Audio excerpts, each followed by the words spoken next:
can see, we're running Caniks today, guys. I'm John Keys. I'm sure Michael Singleton. And this is the Canik episode. Let's go.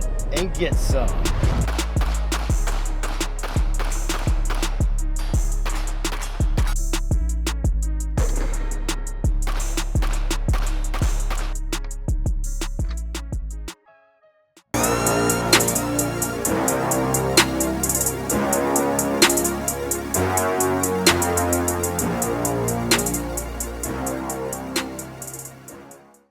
You ever been on the highway and drove past a nice car? It looks expensive, not over-branded, and looks familiar, yet brand new all at the same time.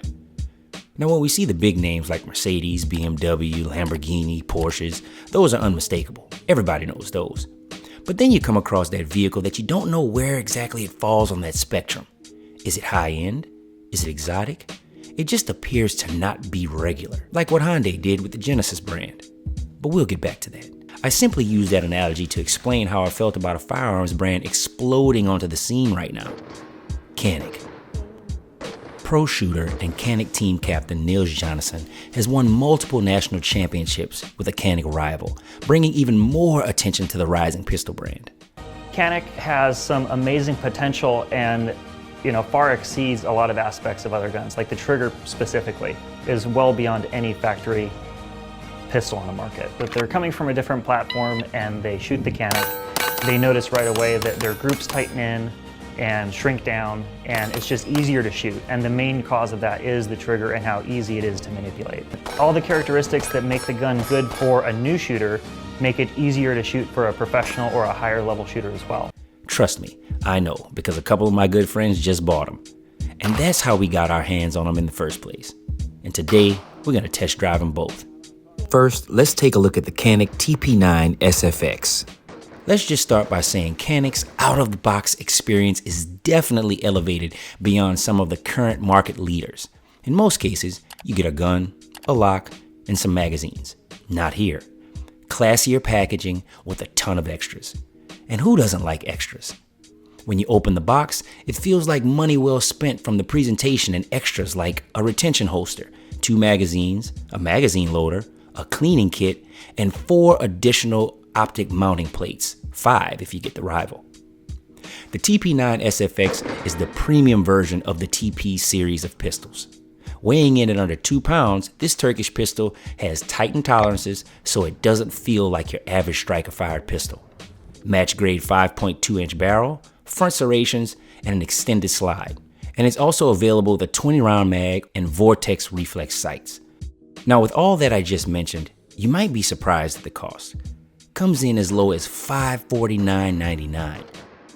Now I don't even need to start comparing costs, because we all know that's a lot of value at that price. Now we're going to take a look at the Canik SFX rival Dark Side.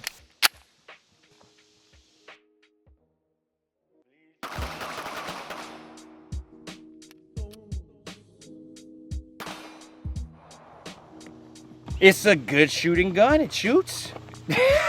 No, it shoots. It's smooth. This 90-degree break on the trigger, though, that I think makes a really good difference. The reciprocation of the slide is real smooth. It's not bad. It's really not bad. It's not bad at all. Definitely want to put some more rounds through it, though.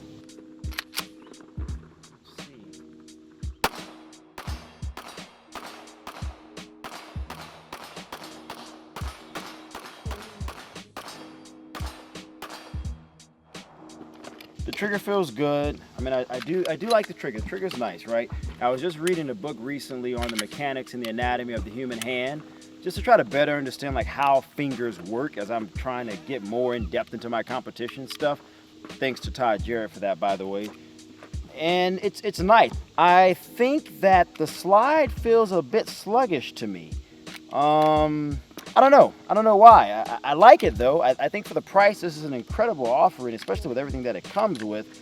But I would probably certainly want to change some things to get it to operate and function a little smoother. But for the price point, I think it's a really good gun. It's designed to level the playing field for the competitive shooter without breaking the bank. Comes with a 5-inch barrel and weighs under 2 pounds. It's available in black and gold or in all black like this one.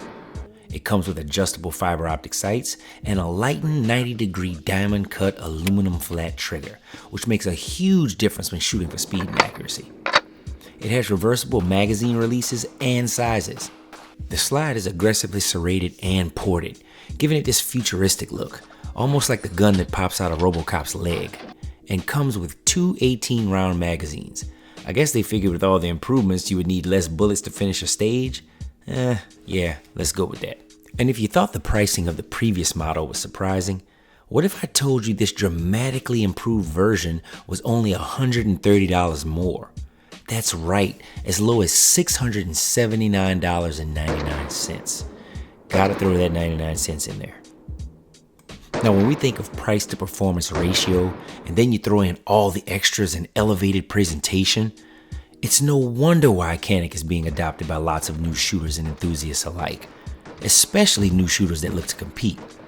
This pistol comes ready to go right out of the box with enhancements that would normally be achieved through trial and error and more time and more money spent. All of the firearms manufacturers are looking for ways to make their firearms stand out, and I think that Canik did a really good job, a really good job. I mean, these slide cuts, these serration cuts, the fluting on the barrel, all of these things you would usually have to change your parts to get this aesthetic right out of the box. I'm loving that. I give them big points for that. I would absolutely own this. This is a fun gun. It's easy to maintain. It's easy to shoot rather. Yeah, I like this, sure. I would actually own this. I would too, and I'm not a striker fire guy at all. I know people live and die by them, but I'm not that guy. Right. But it is a very nice pistol. Sherm and I are trigger snobs, and while the TP9 had a decent trigger, the 90-degree trigger on the Rival is a major upgrade and a massive selling point, as the trigger upgrade of that magnitude will usually cost you the difference in the two guns alone. This is a treat for Sherm today. It is. To shoot a nice striker fire pistol. So with that said, guys, again, looking at that price point of around how much, John? Again, $679. So $679. You're looking at Glocks, John. You're looking at SIGs. You're looking at FNs. Who else are we missing here that are major? You said Glock, SIG, FN. Yeah, I mean that's the three that I would look at. Okay, so let's say you're looking at those three, right? I would go with and Walther. Walther's a good one, and Chris behind the camera was saying, people really love the triggers on Walther. For the price point and for everything that you saw, I would probably buy this, John, over its competitors. Without question, I would if I would have known of Canik before I bought my Glock, I probably would have bought a Canik, because out the box you get so much more value from this. It's much more aesthetically pleasing than a stock Glock. I mean, everybody calls a Glock a brick, and that's basically what it is. I mean, it's a staple in firearms, but at the same time, it's just like you're getting more for your money here. And I mean, now you have shooters, they're not just buying a gun because they want to buy a gun. They want to buy something that's nice. They want to buy something that they can pull out at the range and people be like, oh, wow. It's aesthetically pleasing. It is aesthetically pleasing. Budget friendly, build quality, and elevated presentation. Tons of extras, both included and sold separately. Canik is like the Genesis offerings from Hyundai. When you glance at it and see it perform, you almost forget it's not an exotic brand. Or is it?